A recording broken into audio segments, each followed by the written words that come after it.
Hello friends and teachers, my name is Kate. Welcome back to It Came From a Vlog. Today we're going to be going over some fun unit studies that you can incorporate into your homeschooling.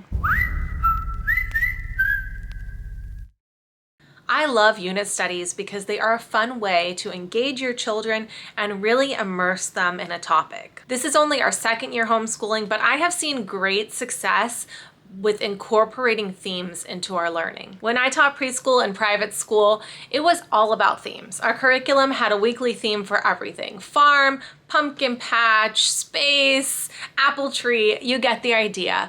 But I am learning that themes don't just expire in preschool, they are really great for any age or stage. A simple online search for themed learning units can be extremely overwhelming. There's a lot of options out there. So I am going to narrow it down and give you some of my standouts. I'm going to share some ideas of things that we've done in the past and also some things that I have my eye on to do in the future. First up is the amazing Harry Potter themed curriculum by the Waldock Way.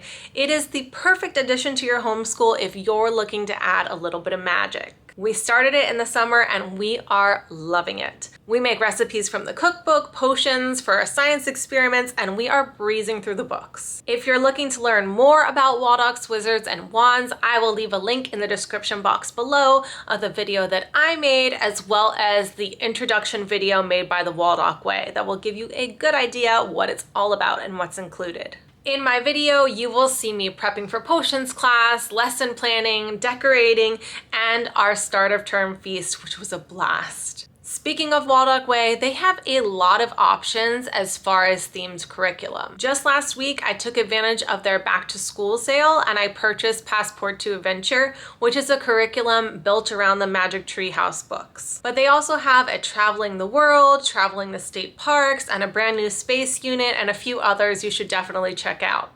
One of my all-time fondest memories from elementary was when we read The Little House on the Prairie. We churned butter, we dressed up, and we even made a covered wagon in our classroom. So naturally, I can't wait to read Little House on the Prairie with Riley and try to recreate some of that nostalgic magic.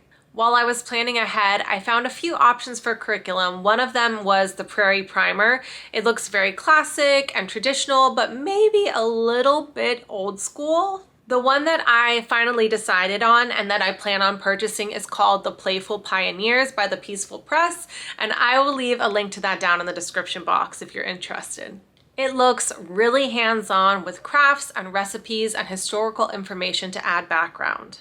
One thing that I do want to mention, I very much plan on addressing the racist descriptions and depictions of Native Americans in the Little House on the Prairie. That's something that was never addressed when I was a kid, and only when I read it back as an adult did I even remember those parts of the book. And I was very surprised. Because let's be honest, the racist undertones in that book are more like overtones. They are very clear. That's why I was really excited when I found out about the Birchbark house series, which is pretty much an alternative Little House on the Prairie, but it is written from the Native American perspective instead. I'm hoping that reading both of these series will really open up some important conversations. This Little House on the Prairie / Native American unit is what I plan on doing next when we're ready to take a break from Harry Potter.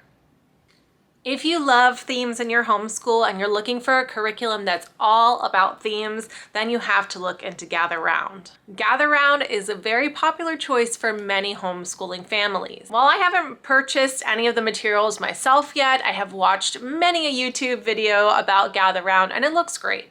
The unit studies are all thematic: birds, ocean, human body, government, indigenous peoples, artists, careers and trades, farming. There are a lot of choices. And the big draw of Gather Round is that you can use the same curriculum for teaching all different ages and stages. So if you have children of different ages, you can kind of all gather round and listen to the same lesson before you break away to do your age-appropriate activities. So this means more togetherness and less teaching time burden on you. The Gather Round website has a lot of different samples. You can even download a week for free in almost all of their units, so you can take a look and see if any of them interest you.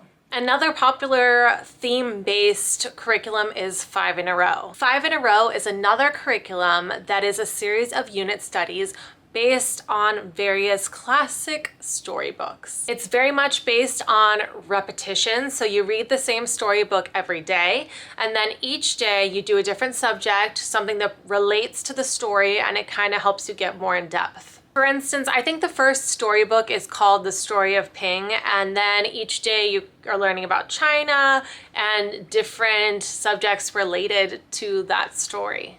So you get the idea. There's a lot out there, but here's another idea for you. You can always make your own themed unit study. For instance, this year I am creating my own little state history unit. We're reading some fun books about Florida and our state history, and then we're gonna take a field trip to St. Augustine in November, and I can't wait to bring you guys along for that one. It's gonna be really fun. Plus, doing a state history or even a local history unit is a great excuse to go explore and adventure in your own backyard.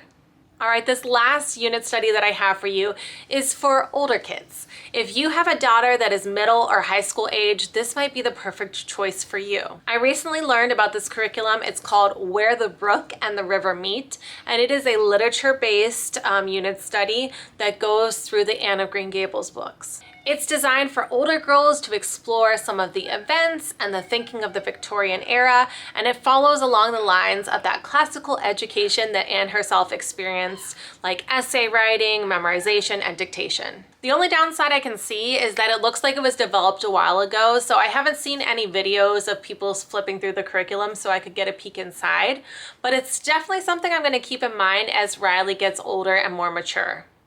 As you can see, there are endless choices for unit studies, but the key is to find something that you and your children will enjoy. I'm personally a really big fan of the literature-based unit studies because I love to read, and planning our curriculum around that theme just kind of makes the story feel more immersive and real. If you're a fan of themed unit studies and you've enjoyed some in the past, leave a comment down below and tell me what you've enjoyed. I'm always looking for something new. Thanks again for watching, and I hope to see you next time here on It Came From a Vlog.